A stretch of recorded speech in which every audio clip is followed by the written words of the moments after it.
Level 1, the survivor. You're 22, first corporate paycheck.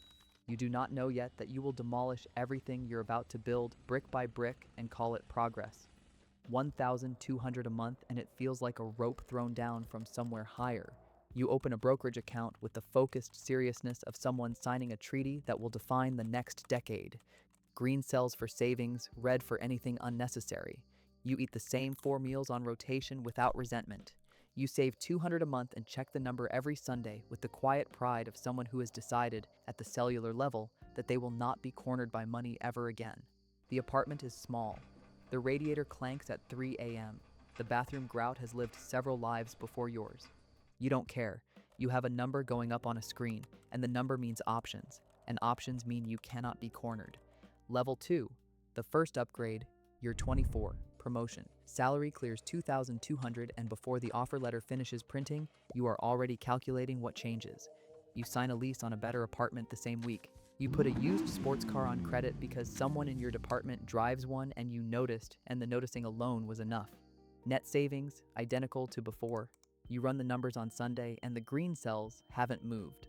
But the spreadsheet has started to feel like a photograph of someone slightly embarrassing. The trap has no entrance sign.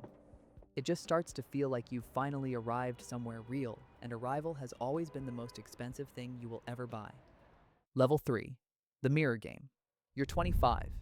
Business dinner. Your manager wears a watch that costs more than 3 months of your salary. Not displaying it, just wearing it, the way you wear a jacket. The casualness is what gets inside you and stays.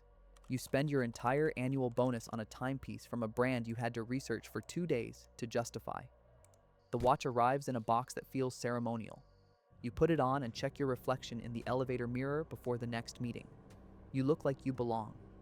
That feeling, belonging purchased at full retail, will follow you for 15 years and charge you interest the entire time. What you don't feel yet is what the watch actually bought. A new floor beneath your feet that is also a ceiling above your head. Level 4, the premium facade. You're 27, 6 figures. The number crosses a threshold that used to feel theoretical. You make more than both your parents combined, and you will never say the number out loud. Your social circle has migrated to people who split $400 dinners without pausing. You pay your round without flinching. Under the table, when the banking notification hits your phone, your stomach drops for exactly 1 second before your face resets. Your overhead has grown at twice the rate of your income for 3 years. You stopped tracking because tracking felt like poverty, and you have spent a long time building distance from anything that looks like the person you were.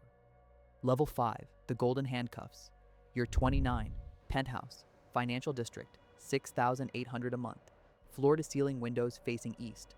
Porsche on a 3-year lease because the car you drive to client events is a signal, and signals have ROI.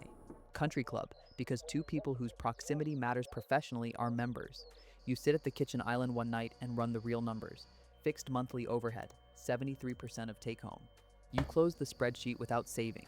Then you notice your hands are completely steady. That is the most frightening thing that has happened in years, that none of this makes your hands shake anymore. You have normalized a cage so expensive it costs more than most people earn to maintain the illusion that you are free. Level 6, the panic room. You're 31.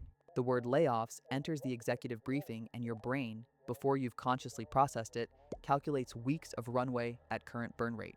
The number it produces is not good. It is, in the fluorescent quiet of that conference room, genuinely frightening. You sit in client dinners with a relaxed authority that took a decade to build. The smile is structural. If it fails, the whole floor goes with it.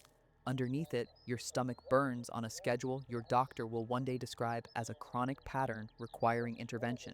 You call it stress. You call it the cost of ambition.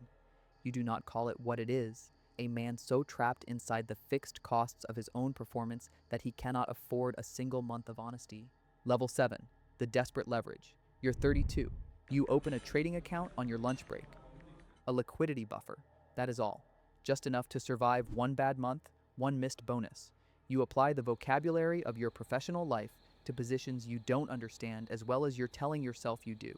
You lose $40,000 in 11 days. The statements disappear into a password-protected folder. You move money between accounts with quiet precision. You check the trading app in the bathroom at 2 a.m. with the tap running so the silence doesn't fill the room. You tell yourself it's temporary. You have been saying that for 2 months now. The word has started to mean something different from what it used to mean. Level 8, the expensive slave, you're 34, the CEO invites you to dinner, private room, best restaurant in the city. The sommelier opens a $900 bottle nobody ordered, and the CEO nods, and you nod, and you do not pause, because pausing costs more than the bottle. Halfway through the main course, something goes wrong behind your sternum. You excuse yourself. Cold tile, low light. You grip the sink, run the water cold, press both wrists under it, and stare at your reflection. Your heart rate is wrong. You have a salary people mention with a pause, zero savings, a credit card balance you service but never reduce, and a fixed overhead that cannot absorb a single deviation. One declined card in that room ends something that cannot be rebuilt. You wash your face. You dry it on a linen towel replaced daily. You walk back to the table. You pour the wine. You have never been more alone in a room full of people in your life. Level 9. The Ghost of the Penthouse. You're 35. Saturday evening. The penthouse is exactly what it was the day you signed. The windows, the surfaces, the silence. You sit on a couch selected by someone whose job is selecting couches, and you scroll through nothing, looking for nothing. In a life so optimized, there is nothing left that requires genuine effort. You spent 15 years and every dollar you ever made building a version of yourself that looks, from the outside, like a rival. The construction is complete. The building is empty. You think about the 22-year-old with the green spreadsheet who was so afraid of being cornered that he would have done anything to feel safe. You did everything. You spent it all, the savings, the years, the capacity for rest, on not looking like the person you were terrified of becoming. The enemy was never poverty. The enemy was the kid who was afraid of it, and you handed him every cent you ever made and called it ambition. Somewhere tonight, a young professional gets a $200 raise and walks past a luxury store window. They stop. They look at their own reflection in the glass, not at the products, just at themselves, and try on the version wearing something better, something that ends the question once and for all. They don't go inside tonight. They just stand there in the cold, looking at the distance between where they are and where the window says they should be. They don't know yet that they are already paying rent on that distance. They don't know yet that they have been paying it since the moment they stopped walking. The window stays lit. The reflection keeps staring back.